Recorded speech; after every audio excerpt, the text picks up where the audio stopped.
live in interesting times. Today's stories.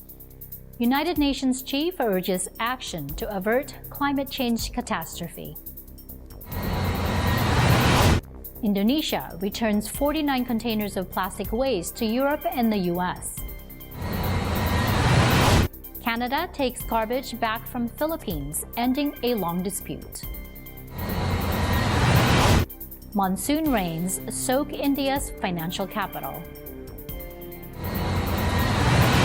Indigenous Waorani people protest appeal of oil company ban in territory. Singapore reforms target academic excellence pressures. Plus, gamers explore products and emerging tech at E3 2019, Day 1.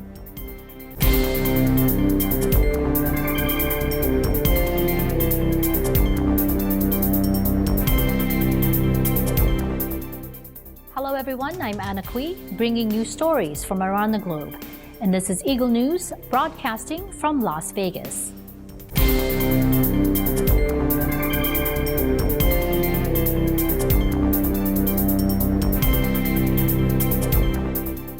UN Chief Antonio Guterres said climate-related devastation was striking the planet on a weekly basis and warned Sunday that urgent action must be taken to avoid a catastrophe.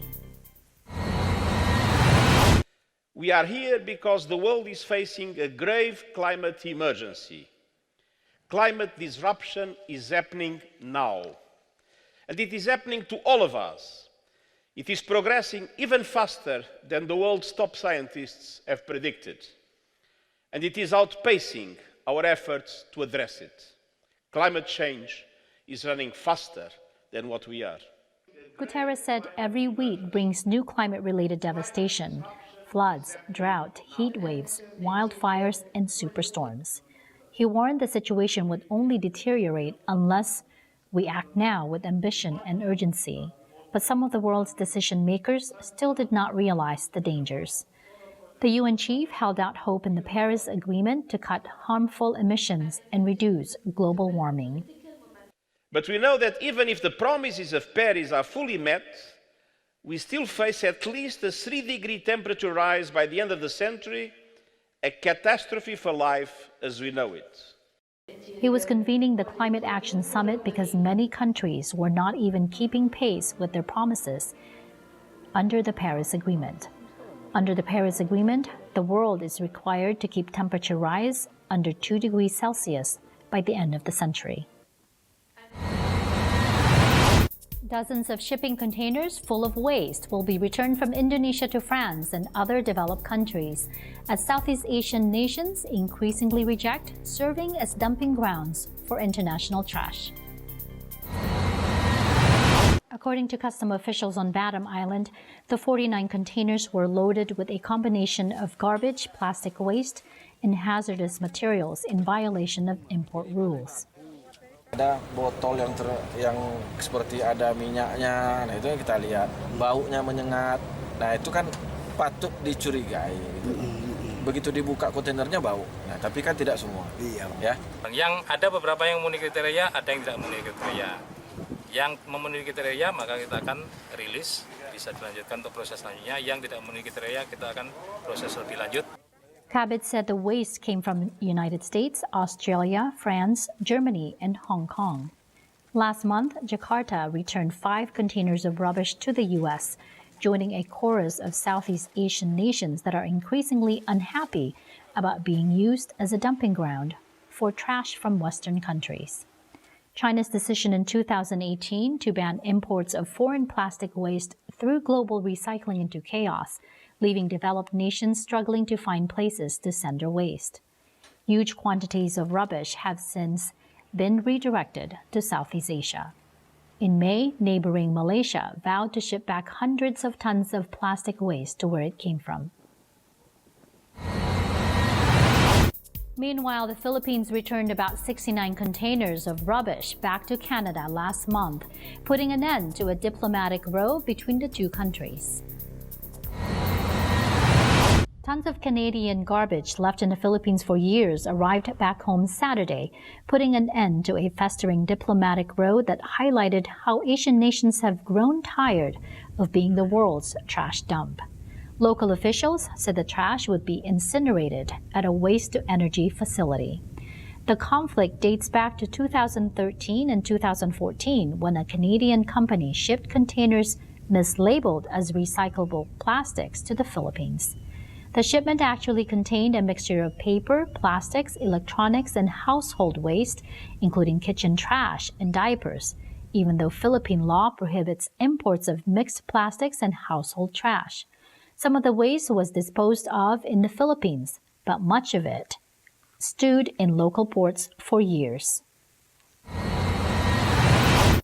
According to the Worldwide Fund for Nature, or WWF, around 300 million tons of plastic are produced every year, with much of it ending up in landfills or polluting the seas, in what has become a growing international crisis.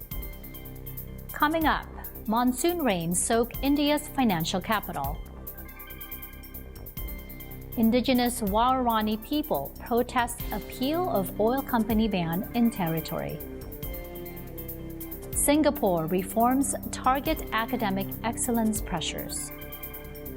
Eagle News will be right back. Stay with us.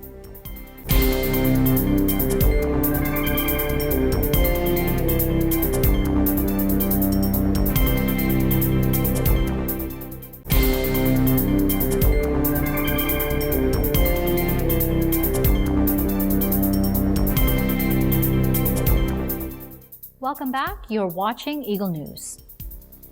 Heavy rains flood parts of India's financial capital of Mumbai as the country's 4-month summer monsoon swings into full force.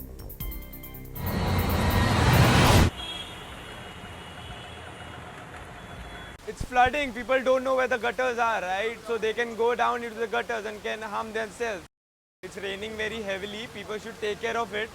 I don't think so BMC have done any work here because it's every year situation. So please, आप आगे check कर सकते हैं यहाँ पे gutter वगैरह सब खुले, करोड़ लोग गिर सकते हैं, इलेक्ट्रिक का भी सब चेक कर सकते हैं आप, अगर छू ले तो जान भी आ सकती है उनकी.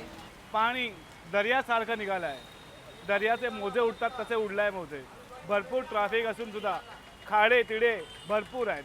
तर मेहरबानी करून पावसात बाहेर कमी निघा. Members and leaders of the Waorani indigenous group of Ecuador gather in protest as Ecuador's justice system hears an appeal against a first-instance ruling that prevents oil companies from entering areas inhabited by Waorani Indians in the Amazon. The Ministry of Energy and Non-Renewable Natural Resources, which had announced its intention to appeal the ruling, desisted from doing so. Instead, the appeal was filed by the Ministry of Environment. Guaurani, sí hemos ganado porque es nuestra casa, nuestro territorio. Y hoy en día los jueces tienen que ratificar, tienen que respetar nuestro derecho. Y si fallan, eso quiere decir el gobierno sigue manipulando, sigue engañando. Pero nosotros estamos firmes, unidos con el pueblo porque hemos ganado. De la vida, porque nuestro territorio es mi casa, nuestro territorio es nuestra decisión y nosotros aquí no hemos venido a hablar de otra cosa, hemos venido a exigir derecho de la vida y el gobierno tiene que respetar y tiene que escuchar. Lo que nosotros esperamos que en derecho ocurra es que la apelación que hemos presentado nosotros sea aceptada por esta Corte, es decir, que se reconozca que las 16 comunidades guaurani demandantes resultan vulneradas por la violación a derecho a consulta y autodeterminación, y requerimos también que las medidas de reparación dispuestas por la Corte sean realmente eficaces, garanticen que el daño que le han ocasionado a los guaurani no se repita, ni para ellos ni para otros pueblos. In Singapore, school children are paying a heavy price for the country's success in global education rankings, with rising numbers seeking psychiatric help as they struggle to cope with the relentless pressure for academic excellence. Children are reporting symptoms of anxiety and stress related to school as early as primary school, experts warn, and there have been extreme cases where pupils have been driven to suicide. Youths often face long days at school, hours of homework, and are then pushed by parents to have private tuition, which is having an impact on mental well-being. A recent report found that overall, the city's pupils reported higher levels of anxiety than average.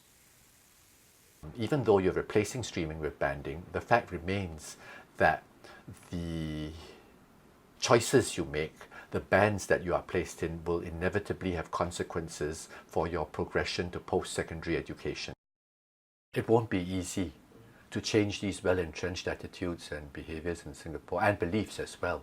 A university education is considered by most people in Singapore much more prestigious than, say, a vocational education. And it's not easy to change this, even though the Ministry of Education is trying to emphasize the need for skills, workplace specific skills, rather than paper qualifications alone. Now, in a bid to reduce stress in its schools, Singapore is embarking upon reforms that will scrap some academic tasks and change the rigid streaming process. As he announced some of the changes in Parliament earlier this year, Education Minister Ong Ye Kung said, "We have to balance the joy of learning and the rigor of education." The move comes at a time when more authorities in Asia are being forced to assess if pupils are being overwhelmed by pressure to perform. Hong Kong's Child Fatality Review listed problems with schoolwork among one of the key reasons for teen suicide. Japan reported its highest youth suicide rate in 30 years in 2016 and 2017, with officials admitting there is an annual spike on September 1. The start of the new school year. Singapore has placed education at the heart of its development since independence in the 1960s and now tops the PISA international rankings, a system dubbed the World Cup of Education, for math, reading, and science. But a study by the Organization for Economic Cooperation and Development, or OECD, which conducts the PISA assessment, found that despite academic success, Singapore students reported higher levels of anxiety about schoolwork than other nations. When we come back, gamers explore products and emerging tech at E3 2019, Day 1. Eagle News will return shortly.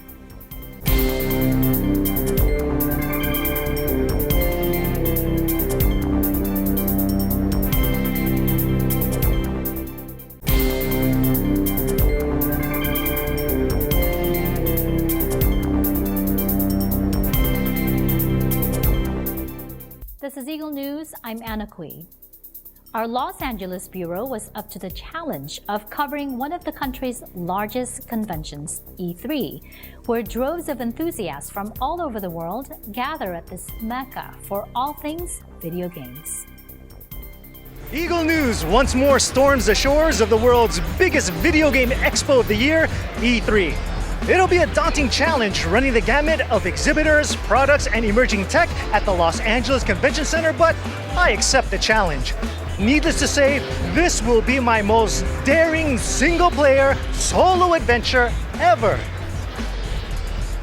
Oh, hello.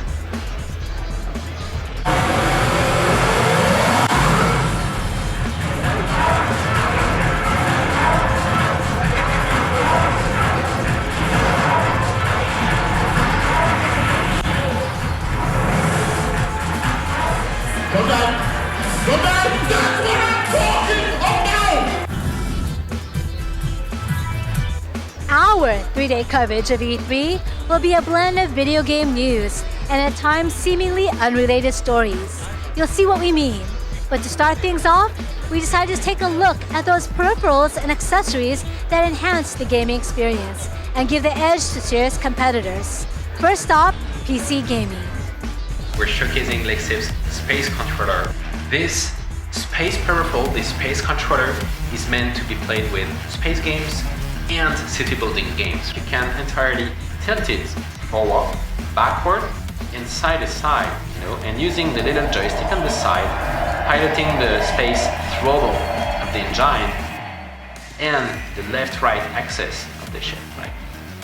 And What basically I'm doing right here is piloting a spacecraft, an entire spacecraft, that's one thing, with just one hand, leaving my second hand entirely available for all the keyboard shortcuts that these games require. Exactly like little kids play the spacecraft thing, you know? They run everywhere and go meow like this, right? And you do exactly the same movement but on the peripheral, and you actually become the ship itself. Light guns have been like a very popular gaming genre in the past, but the problem is they kind of went away. CRT TVs went away, and there really hasn't been a solution for this generation of consoles. So we actually developed this technology. It uses a very low power invisible laser, and it utilizes this camera. It's an IR, what we call our IR station. This is wired to your console, again, either Xbox One or PlayStation 4.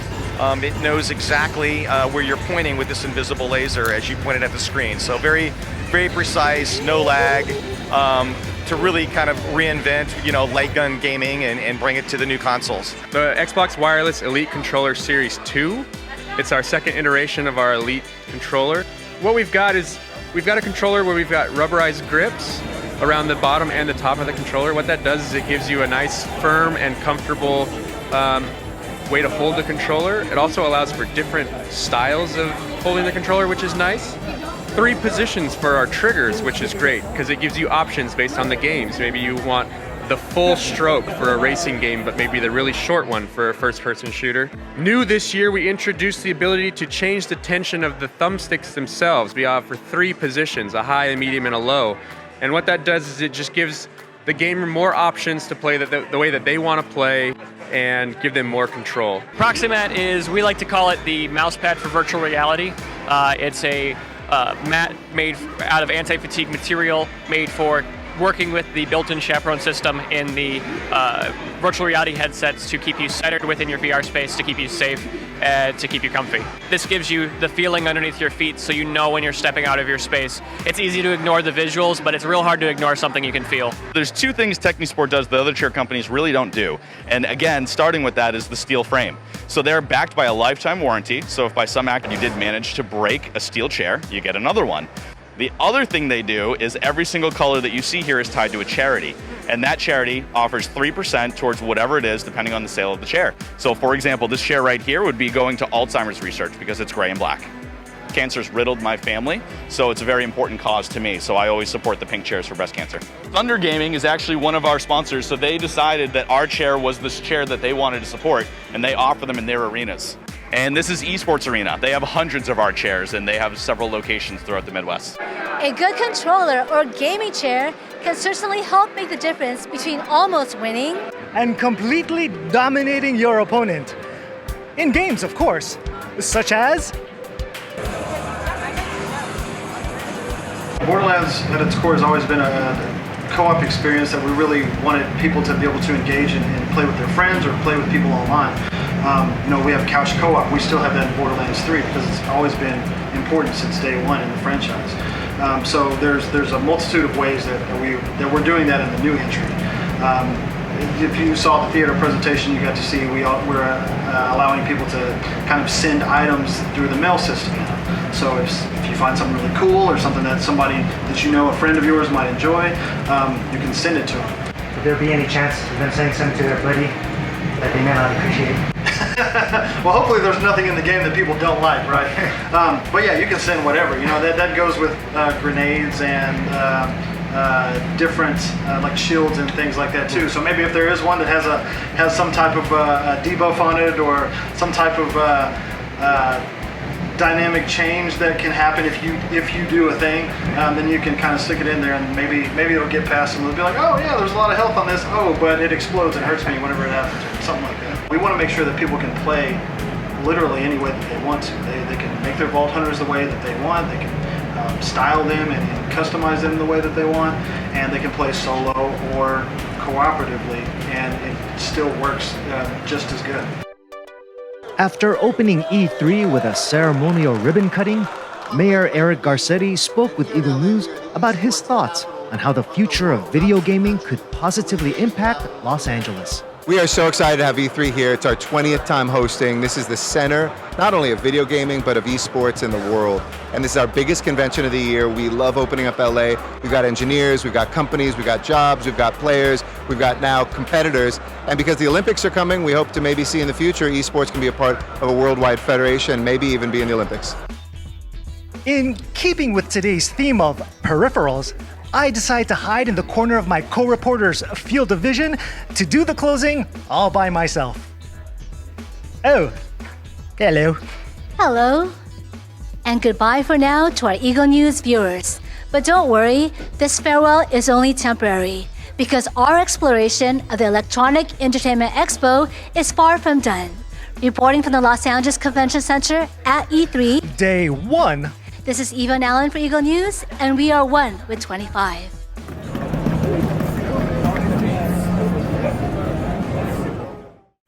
And Alan, you thought this was a one-player game. Great team effort, Alan and Eva. Looking forward to Day 2. That is today's Eagle News. Join us tomorrow for the weekend edition. Visit our websites at eaglenews.net and eaglenewslive.com. Follow us on Twitter at twitter.com/eaglenews and on Facebook at facebook.com/eaglenews. Thank you for watching. I'm Anna Kui, and I am 1 with 25.